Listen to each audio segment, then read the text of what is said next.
albeit on a different table, Karthik. Good morning, Shweta. Good morning. It's it feels good. It's a brand new day. It's a brand new week and Absolutely. a lovely new studio. So yeah, I think it's good to be here. Absolutely. Brand new day, brand new studio. But we begin as usual with markets. Markets opening on a slightly flattish note this morning. Absolutely, Shweta. So, I think there were no real cues over the weekend for us to see any excessive buying or selling pressure on the markets. The markets have opened flat, but flattish positive, I would say. So, indices have all opened in the green, and right now, if you look at the advanced decline ratio also, it's fairly healthy. Let's look at the broad indices. Nifty 50 up just about 0.04% or so, trading at about 19,654 levels. Sensex on the other hand, it's apparently up. It's at 19,664 as we speak. That's right. So yes. greenish flattish opening. open. Yes. Yes. Unlike our studio, which is mostly orange, but yeah, I think it's a nice green start for the markets. Sensex is at about 66,191. Nifty Bank, Nifty IT, BSC, small cap, everything in the positive territory. And good news on the market breadth also. The advanced decline ratio is looking good. 1414 advances against only 536 declines or so. Overall, if you look at the markets, the banks are doing well right now. You've got Bandhan Bank up about 3.1%. This is among the top gainers today. You've also got India Bulls Housing up about 5.3%. So banking finance looking good when you look at the top gainers. Top losers for some reason, of course, after the results, Marico is down about 2% or so. We've also got Piramal Enterprises down about 5.18%. Nothing really significant right now as far as the markets go. I think we'll just have to wait for other news triggers to come in and see how the day progresses from here. All right. And what are the big triggers you're tracking this morning? So, Shweta, I think what we are definitely anticipating today is some movement in the semiconductor stocks. So, I will want to keep a watch out on Vedanta because there's been a lot of movement over the last week. In fact, Friday specifically, and then over the weekend with the massive scale announcements coming from Gandhinagar, where Semicon India 2023 was in action. I'm looking at the Vedanta stock definitely today. We will, of course, be also looking at other IT stocks as result season sort of, continues into the IT sector.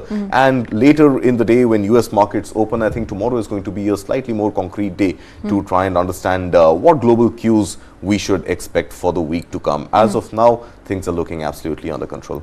All right. And as far as earnings is concerned, companies that are going to be on a watch out list for us is going to be Maruti Suzuki India, which is going to come up with its quarterly results. Power Grid Corporation, Adani Green, Adani Transmission. So results there from Adani's kitty, but Maruti Suzuki in particular, because that is going to be a great indicator of how auto stocks are going to move through the day. So far, results have been good. If you look at Bajaj Auto sales, if you look at other companies that have reported their numbers. Absolutely. And I think Maruti Suzuki, of course, being the harbinger of the Nifty Auto, being among the largest auto companies in India, definitely the fastest selling, most selling auto major.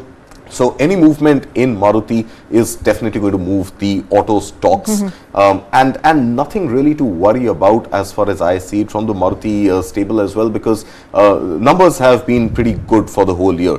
In fact, we have seen that that the auto industry has sold upwards of 2 million vehicles already in this calendar year. I think sequentially also we've seen between Q4 of last year and Q1 of this year, there has been a positive movement as far as auto sales are concerned. Of course, SUVs continue to dominate the share of price as well as the volume of sales overall. So I believe Maruti is going to be in a comfortable zone because the Indian auto sector has been moving in fast lane for a while. And Maruti should be the story to watch out for, and of course the stocks, not just of Maruti, but of the auto sector. But of the auto sector in general, and Adani Green, as I said, Adani Green, Adani Transmission, all will announce their first quarterly results by this afternoon. Hopefully, for Maruti's Q4 results, it's important to quickly run our viewers as to how the auto giant performed in last quarter. In last quarter, total sales volume saw a single-digit growth year on year. Net profit was up about 42% year on year, growing 11.6% quarter-on-quarter. Sales were also up by 20% year-on-year. So last quarter was a good quarter for Maruti, and of course Maruti will be eyeing to hopefully reveal same sort of numbers, and investors would be also looking at these numbers very, very closely. But we're going to move on for now. Another important story that we're tracking from IPO Corner, and that is DOMS IPO, the second largest pencil maker in India. An IPO worth 1,200 crores is in the offing. That's right, Shweta, and this of course has been reported by the Mint newspaper this morning. An exclusive byline story. So from what I read, I think a stationery maker, one of the late entrants in a fairly saturated market, going in for an IPO to raise 1,200 crore rupees to actually set up not just India's but the region's, Asia Pacific region's largest single location manufacturing unit. And this of course the company is raising this and has been in existence in partnership with Italy's Fila brand. Now interestingly, when we grew up, we had the likes of Nataraj and Apsara and Camlin pencils, and then you had some Chinese brands also, with those mechanical pencils coming in. But over the last 5-6 years or so, DOMS has actually taken this industry by storm, and any retailer you go to, any piece of stationery you want to pick up, the obvious choice happens to be DOMS. And it's not that it is priced significantly lower. In fact, it sells at a premium as opposed to a Nataraj or Apsara, which incidentally still own the lion's share of the market. But overall, if you look at it, DOMS is a company which is making as many as 6.5 million pencils a day. And it's got a fairly strong distribution channel through which these pencils are hitting practically every stationery shop in the country. And it really got a fillip back in 2020, 2021, where the focus on children's education and studying from home became the real concern of parents, and it became an involved buying rather than children picking up stationery from the school's tuck shop. So it became an involved buying where parents went and bought these slightly more premium pencils as opposed to perhaps the age-old Nataraj and Apsara. And we've seen volume of both sales as well as revenue grow significantly for DOMS. So now DOMS looking at coming with 1,200 crore rupees of IPO, worth of IPO, of which I think the entire 1,200 crore rupees is likely to be invested into that manufacturing plant that needs to be set up. And incidentally, that is exactly what its revenue for 2023 was. Its revenue for 2023 was 1,212 crore rupees, and it's 1 year worth of revenue or funding that they want to now try and seek from the market to redeploy into manufacturing. Right. For an average person out there, it seems a little bit counterintuitive. At a time when people or children largely were sitting at home in front of their laptops, one would assume that the sales of stationery will go down as opposed to sales of stationery picking up. How do you really explain this? Right. So I think sales of laptops and internet services and webcams and microphones and headphones also went up. Yes. But children were exposed to the laptop for not more than 4 hours, 5 hours in a day. The rest of the time for doodling, for sketching, for writing cards and writing letters and doing their assignments, a lot of it continued to be, especially for the younger children, continued to be paper and pencil. Right. So I think paper stocks would also have gone up. You would have possibly seen even diaries and notebooks pick up. But DOMS was able to capture this market and significantly and really go ahead and make its presence felt. And it came from the back. It's a company that does not have a legacy in India. It's not a brand that has been captured in publications or its management interviewed, because it just came out of nowhere and has scripted the success story for itself, pretty much unerasable, if I could say, because it's really gone down deep into the roots of the Indian education system. Since we are on education system, this is something very interesting, and perhaps from a personal point of view, someone once said around me, and I think I quite agreed with that. You have a young daughter, I think you'll agree with that.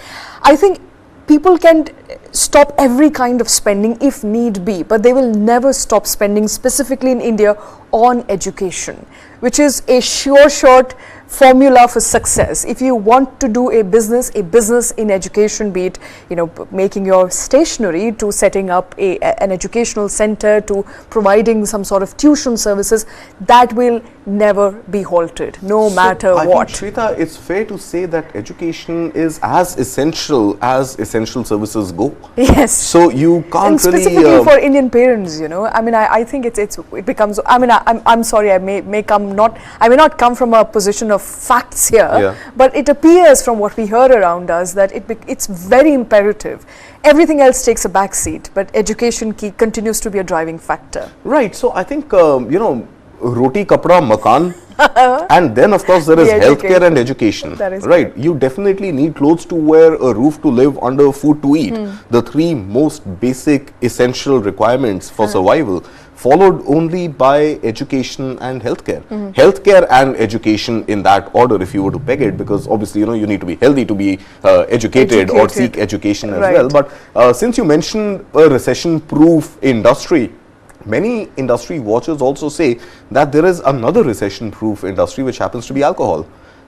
So when you're happy, you drink, and when you're sad, you drink. So I think not as essential, but pretty much as recession-proof happens to be the alcohol industry. And but yeah, that is in lighter. That's in lighter vein. And the marriage industry. And the marriage industry, perhaps as well. But education and healthcare obviously have seen a great boost during the pandemic. I think parents got time to get involved with their children. They got time to actually do a deep dive into what their children are studying, how well they are coping up with the pressures, because you could be privy to what is happening inside the digital classroom, unlike a physical classroom.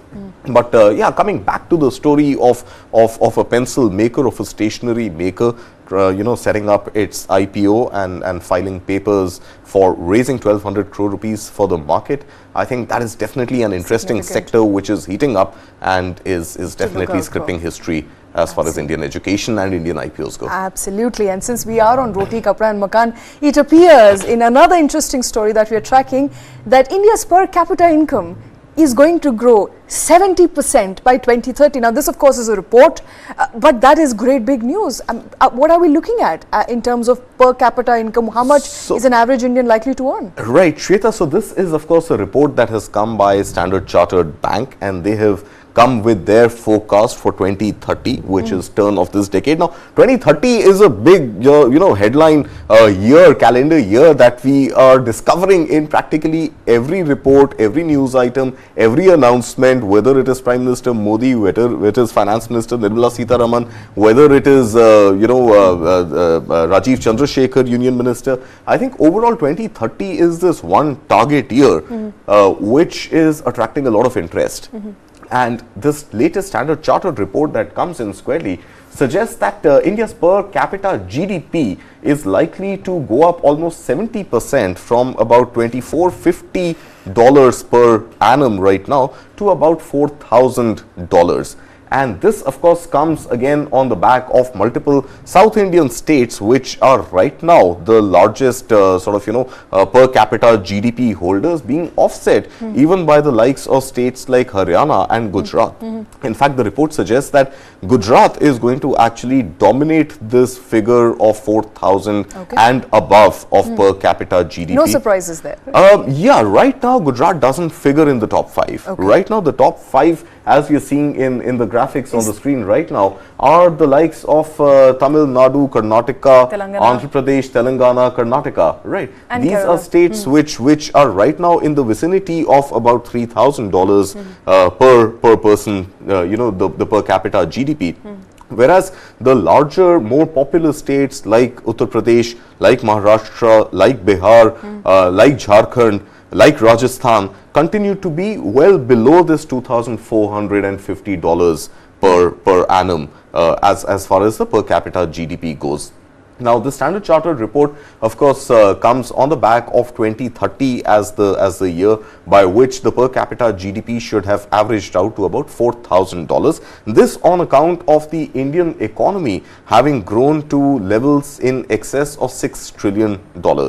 Now, of course, we all have seen that $5 trillion was the target for you know, for India to have reached the GDP by 2022, but then, you know, we saw a slightly lowered growth rate at about 6% between 2017 2018, and then we had the COVID-19 situation in 2020, which lasted till about 2021 or so. So we haven't been able to reach the $5 trillion GDP mark yet, but this report from Standard Chartered suggests that we will be well in excess of $6 trillion by 2030. Okay. And what I'm most bullish about is that a chunk of this, a large degree of this GDP is actually going to be consumption driven. Right now, consumption and export driven. Consumption and export driven, right? I'm more excited about the consumption story because right now, reports suggest that 57% of the GDP is consumption driven. But we have almost half the population, which is the rural segment of the population, not contributing as much to the consumption story as the urban population is. Now, add to this, government spend on infrastructure, capital expenditure that the government has spent has been able to sort of, foster this GDP growth for India. But consumption story growing with a growing middle class, and India's middle class, again, as per another report published by Price, suggests that we'll have a billion strong middle class by 2030. So the consumption story, escaping poverty, moving into middle class, consuming, and if that consumption is going to drive the $6 trillion of GDP growth, then I think we are definitely in a very comfortable position, because that story will only get augmented further and further in the positive territory, and that will reduce the burden on the government to do the heavy lifting as far as the GDP growth is concerned. Okay. Now, the second bucket, of course, is exports, and the report seems fairly bullish that India is going to become an export-centric economy. Right now, of course, we are heavily dependent on imports because of our fuel needs, and if the progression from fuel to alternate energy, electric vehicles, etc., moves as projected and as per target, then India's opportunity to reduce its import dependence and become an export-centric economy does what it did for, let's say, China's economy. China became an export-centric economy. Japan became an export-centric economy. So we should be able to follow that path and reduce our oil dependence, and hence the dollar outgo that the Indian economy sees, and receive more dollar income when it comes to exports. Okay. So that is what the report is suggesting. My concern with exports is also driven by a lot of external factors, primarily the consumption in Western market, markets that we are looking to cater to, and given the economic sort of gloom and doom, in the way which we started this year, from World Bank to IMF predicting that global economies, developed economies rather, are going to not be performing as good as expected, maybe a recession, and that is what we are seeing, remnants of that, and recession in many Western markets. Given all these factors and Ukraine war, Russia-Ukraine conflict continuing, disruption in global supply chain, a lot of India's exports is going to depend on that demand. And if that demand doesn't come through, no matter how much we manufacture, exports will remain low. No doubt about that, Shweta. We are living in an interconnected world. We are living in a situation where, you are dependent on your Eastern and Western partners, both for import and export. You are still an economy and a global economy which is linked to the US dollar. So a lot of that would change, if not transform, by the time we reach 2030. But to believe and assume that we will be isolated from every global event is going to be foolhardy. So we will continue to be dependent on the global macroeconomics. We will continue to be dependent on the global geopolitical environment. And in light of that, I think, there's always a black swan event that cannot be predicted, and hence it's called a black swan, right? In a sea full of swans, you can't really predict that one of the swans is going to turn out to be black. They're usually white. And hence, the black swan events like the COVID or like another war may not be easy to take into account right now for anybody crystal ball gazing with some data and research towards an event 7 years from now, 2030 being 7 years from now. But yeah, there could be these one-off events that could mar the overall economic sentiment. But primarily to to forecast a report right now, I think it takes all conditions met, ceteris paribus, nothing changes, and hopefully a resolution to the global supply chain issue, hopefully a complete and definitive end to the pandemic, no new pandemic emerging. I think keeping that ceteris paribus, all conditions equal sort of a situation, the forecast of $4,000 as per capita GDP on back of India's growth to a $6 trillion economy, the third largest in the world, and on account of course, a lot of more number of Indians escaping poverty, swelling the middle class, fostering consumption, and the thrust that we are seeing from a policy standpoint right now on incentivizing manufacturing, on incentivizing exports which are going to be relevant for the future, whether you talk about semiconductors or electronics or automobiles or even smartphones and gadgets. I think any sort of any industry which looks at the future and not just at a present, and which is where the incentives are being attached right now, should see us through as per not just as per the report, but as per normal macroeconomic theory. All right, but I think a downer that we're getting from this report, something not to cheer, is the fact that states that account for about 25% of Indian population, including Bihar, UP, their per capita income will remain $2,000 even by 2030, which essentially points towards a growth story which is unequal and uneven, if I may say so. So, Shweta, I think we need to look at any projection will get averaged out. The point is that India, if it reaches a $6 trillion economy figure by 2030, it's not that every state has grown in equal measure. I think which is where you need that corporate federalism, cooperative federalism and competitive federalism, statements made famous by late Finance Minister Arun Jaitley, to actually get the states to compete with each other, get this federal architecture to compete within the larger secular unit of India, to be able to foster growth for their particular constituencies. Now, which is what this report states, that right now, even though the top 5 highest per capita GDP states happen to be in South India, that is not going to be reality in 2030. In fact, Gujarat as a state, as per the report, is likely to be much higher than $4,000 per annum per person. Right. So Gujarat, because of its lucrative policy framework, ease of doing business, the focus on international and domestic industries to be set up, will continue to bear results in 2030. But on the 5th spot is likely to be the state of Haryana, which is also squarely in the middle of this same Bimaru belt, high population belt of UP and Bihar, but with cities like Gurugram, with cities like Sonipat, with cities like Faridabad, which have been trying to attract investments and set up employment centers, corporate offices, etc., are going to start contributing more and will start the state GDP grows, and hence the number of people you employ, you pay them salaries, it averages out to a state like Haryana.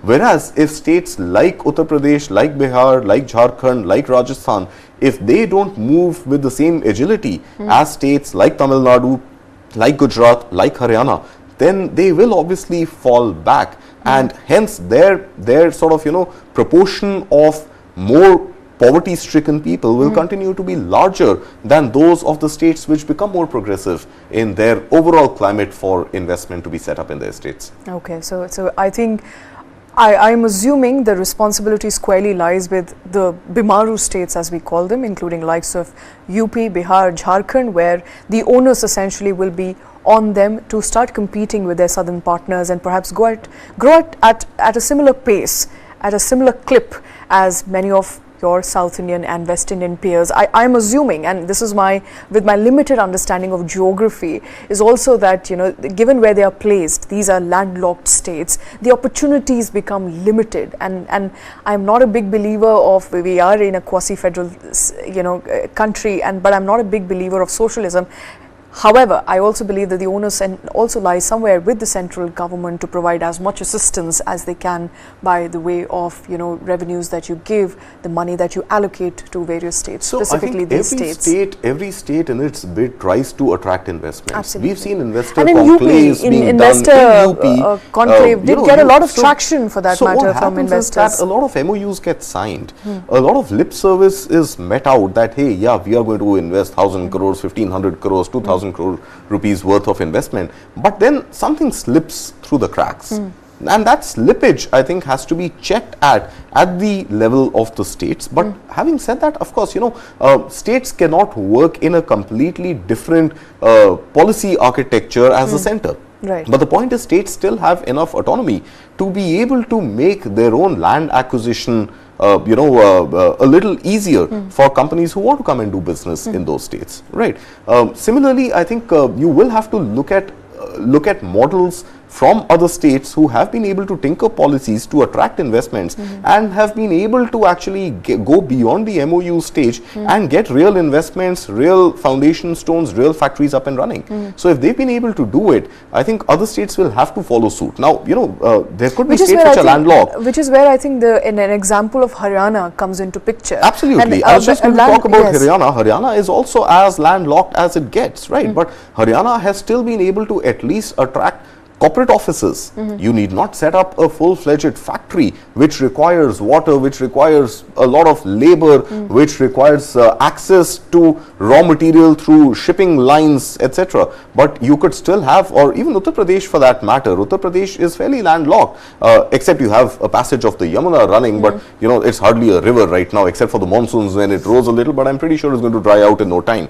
But again, I think states will have to emulate what other states are doing. We'll have to compete in the spirit of federalism and try to have this attitude of one-upmanship, try to have this attitude that we want to win elections on the basis of employment and investment coming into the state, and we want to have our state in the top rung of GDP contributors to the nation. Right. And if it's done in that spirit, then I think, yeah, that pecking order could very well change by 2030. Absolutely. I suppose that's the only way to go about it, if that order were to change. But good news there overall, a report from Standard Chartered that points to India's growing per capita income, which is more money in people's hands, which is more money that you can spend, and greater income means greater spending. All of that, of course, is going to augur well, specifically for southern states that are likely to grow at a faster clip as opposed to northern states. We will bring you updates on that story. But shifting focus now to another important story that we continue to track, and that is by the way of FAME scheme, the faster adoption and manufacturing of electric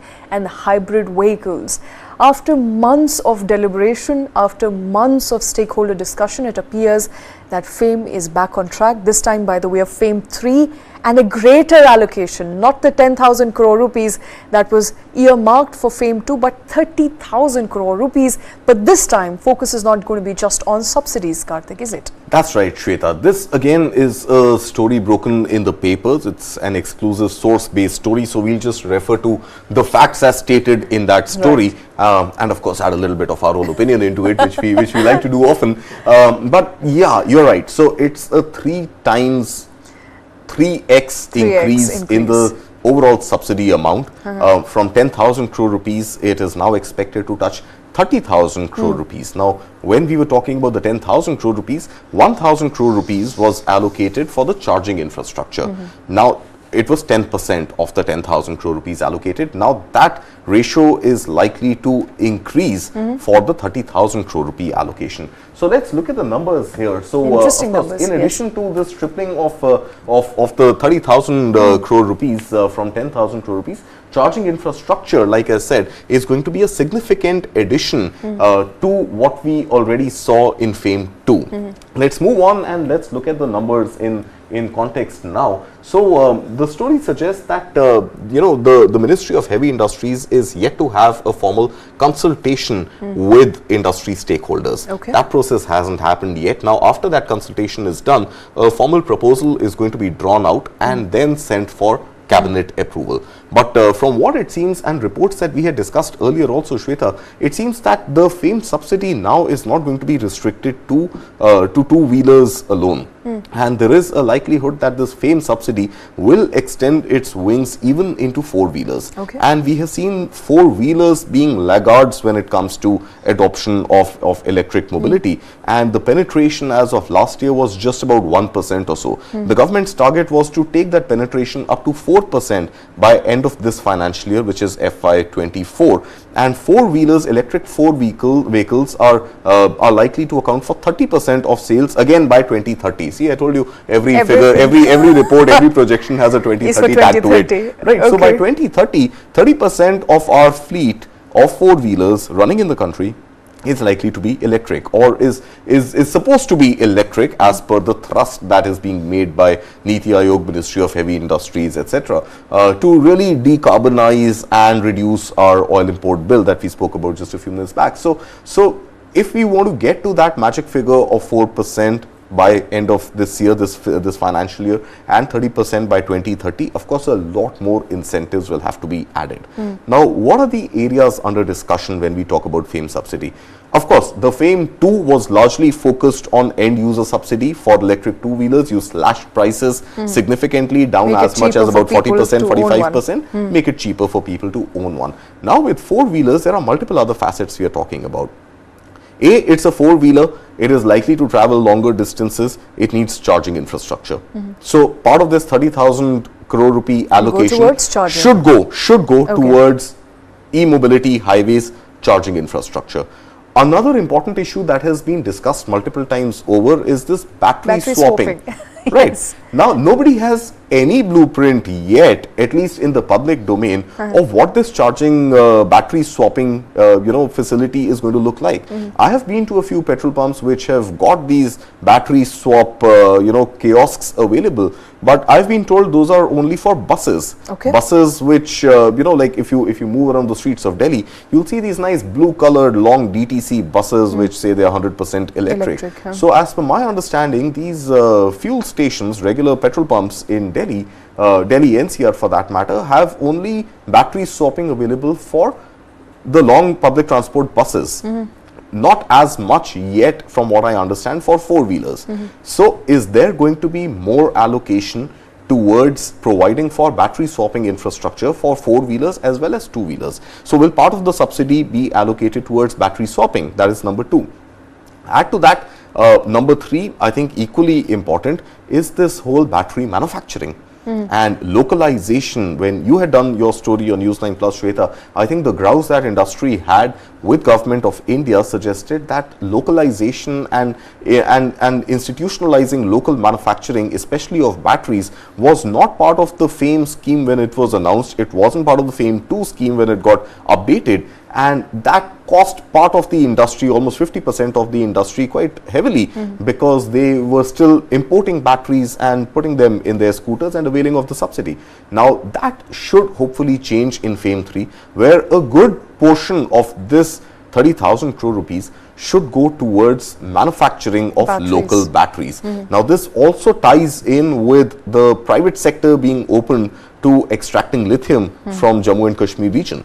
So if you are able to extract lithium, if you are able to mine lithium privately, and of course there's going to be a minimum selling price, MSP, to it, and thereafter that raw material goes into localization of batteries, I think that battery industry will have to be majorly subsidized within the FAME 3 scheme. But how it pans out, when the proposal is written, what other facets the industry might have to suggest to the government, and eventually what gets approved, is something that is yet to be seen, and I think it's going to take a couple of weeks, if not a few months, before the approval for FAME 3 comes. Until then, FAME 2 continues to live in a reduced sort of manner. And FAME 2 expected to continue until, of course, March of 2024.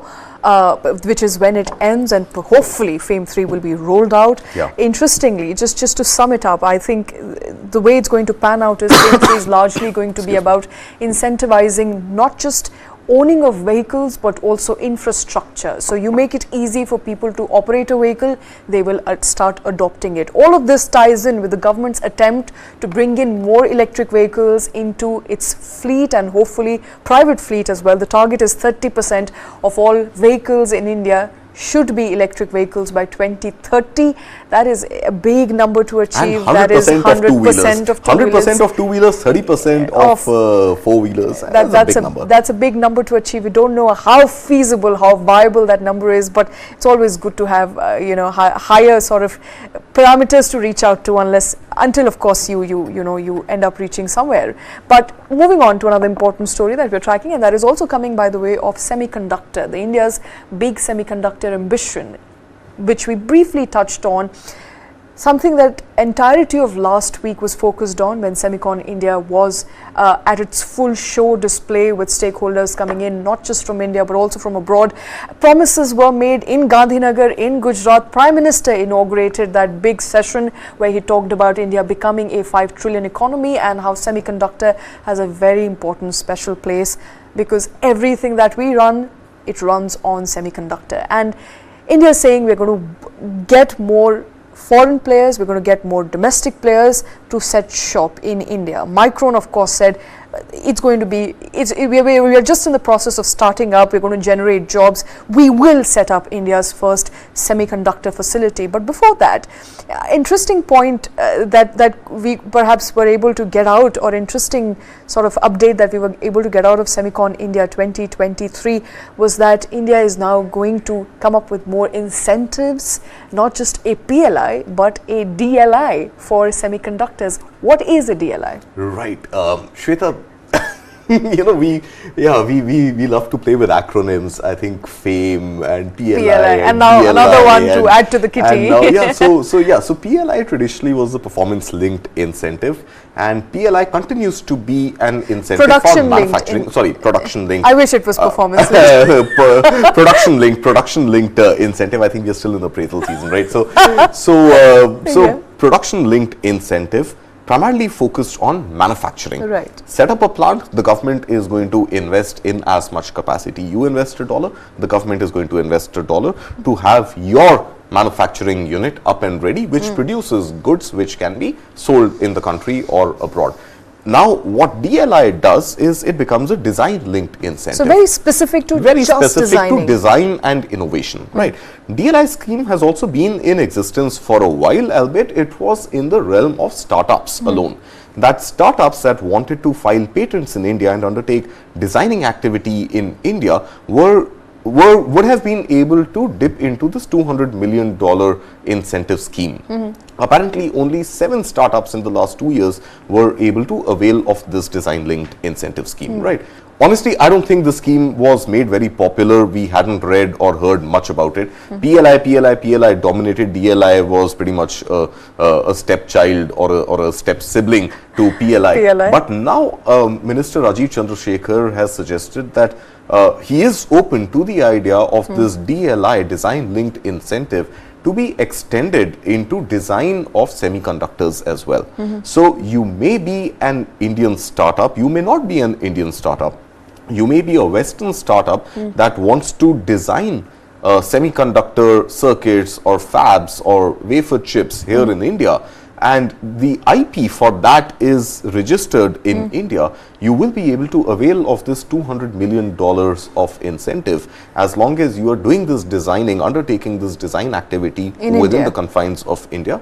And the patent or the IP of that design that you want to work upon is registered in India. Now, I frankly don't know how many international startups or international organizations or individuals for that matter will want to register a startup in India, because we haven't been the most favored patent and IPR registering country, right? Absolutely. You've seen the likes of Sweden and Denmark and the whole Netherlands, Dutch bloc, as well as US, Silicon Valley, etc., Japan. These have been more renowned for IPR protection, and which is where you see the flock of even Indian startups registering their IPRs. But I think it's a way to keep Indian innovation within India. It's a financial incentive that if you are working on any sort of design, and more so particularly now hopefully a semiconductor kind of a design, then don't take the trouble of registering your patent outside, register it in India and avail of this $200 million. Now this $200 million, of course, how it gets rolled out, etc., it's not a policy yet for semiconductors. I think what the minister has suggested is that he's open to extending that existing DLI to the semiconductor industry as well. I think right now the focus is squarely on semiconductors. We've got to somehow get our act together quickly and get it right the first time, because we may not have a second opportunity. Absolutely. The pace at which the startup, the semiconductor sector is moving. So this DLI now can be availed as long as you are working on a design or an innovation on a design which is patented in India, and avail of the subsidy. Absolutely. And Micron there, leading from the front, saying we are going to be the first company perhaps to set up a semiconductor fab in India. What sort of timeline are we looking at? Right. So Micron is pretty hopeful that by December 2024, the manufacturing facility would be up and running. And I think the production of these fabs, and by the time they are churned out, could be another couple of months or so. But yeah, Micron, I think the numbers have come in.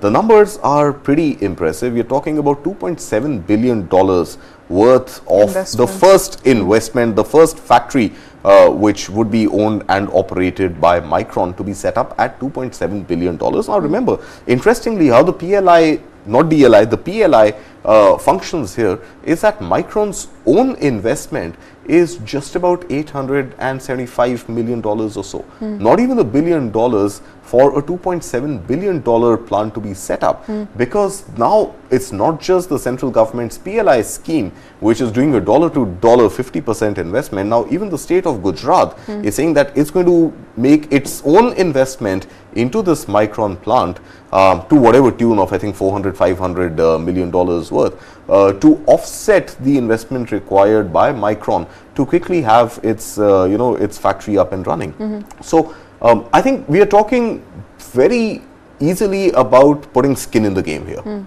We are not saying that, hey, come invest in India, but the risk is all yours and the reward you will have to share with us in form of GST or employment or GDP growth for India. I think India is beginning to understand that as a government, both central and state government, you've got to have your own skin in the game. And if you have your skin in the game, you will want to ensure that any project that gets set up in India will be able to run smoothly without bureaucratic hurdles, will be able to operate in a way that confines to all the rules of the law. And more than anything else, you will also have perhaps a seat on the board or a say in the matters of operations. So both by way of financial incentivization, by really discounting, I mean, you're talking about almost 70% of the investment coming from the government, coming from the government of India and the government of Gujarat, the central government and the state government, and only 30% of the investment coming from Micron. And Micron, incidentally, is among the largest chip makers in the world. And it started off by saying that it wants to assemble in India and package in India. I think with a mouth-watering investment of only 30%, it may want to bring a lot more business into India to actually design and manufacture those fabs as well.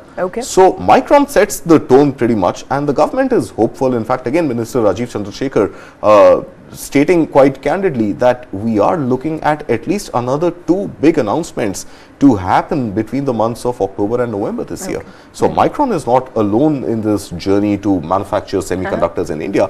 There are likely to be another 2, and earlier he had stated that we are looking at least 6 manufacturing units to be up and running in calendar year 24. So by next year you should have about 6 semiconductor units operating in India. Okay, that's a big number. 6 semiconductor fabs likely by 2025 or 2024 is the target set by the government. Government, of course, incentivizing, not just by the way of PLI, but also DLI now, giving more and more benefits and always rolling out a red carpet, in speaking in the parlance of this government, rolling a red carpet and cutting down on red tapeism as far as semiconductor market is concerned. Before we end the show, a story that we continue to track by the way of ITR. I know you've filed yours, I've filed mine. There are many people. Today is the last day to file your income tax returns. last date, there may not be an extension. A lot of people petitioning on social media. I see a lot of people saying, we still don't understand it, make it easy for us, tell us how to do it, give us more time. But unlikely, government will not budge this time around. I don't know the likelihood because the government likes to play truant till the last day. It's interesting usually. because they've tweeted as well saying they're not going to budge this time around. I think it'll all come down to what kind of numbers you're able to reconcile by end of day today. As of yesterday, Sunday, 1 p.m., 5.8 crore Indians had filed their taxes. This number last year had touched about 6 crore, but remember last year we were, or 6.5 crore if memory serves me right, but last year you had the last day open till 30th of September. This year we are closing it. If we close it on the 31st of July today, then perhaps this number would have inched forward maybe in the vicinity of about 6.1, 6.2. But incidentally, if the government wants to widen the tax net, if CBDT wants more people to file taxes, and if the numbers don't add up, they may actually give an extension of at least 30 days or so. Okay, so we don't know whether there's going to be an extension or not, but remember today is the last day to file your income tax return. If you haven't done so already, do that today. Well, with that, it's a wrap on this edition. Thanks very much for watching.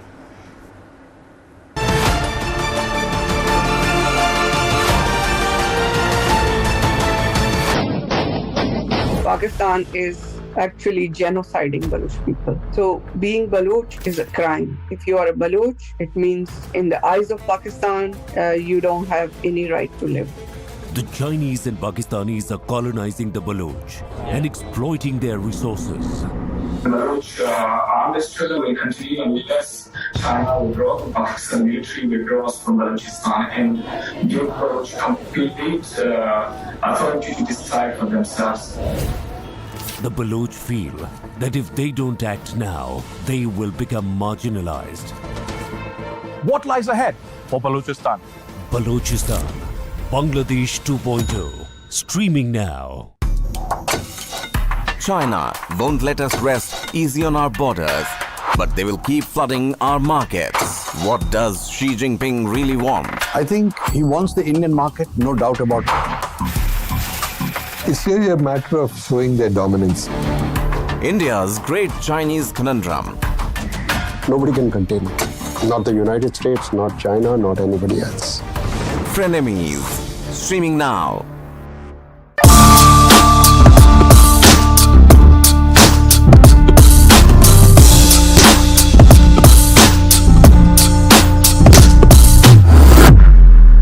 Engineering कर रहे हैं जो कि सभी लोग कर रहे हैं. Coaching is now starting from grade 3, 4, 5, 6. Kota जाने वाली बीच राह में आधे टेस्ट देके हैं सिलेक्शन की चाह में. ऑल इंडिया का बच्चा कोटा जाता है.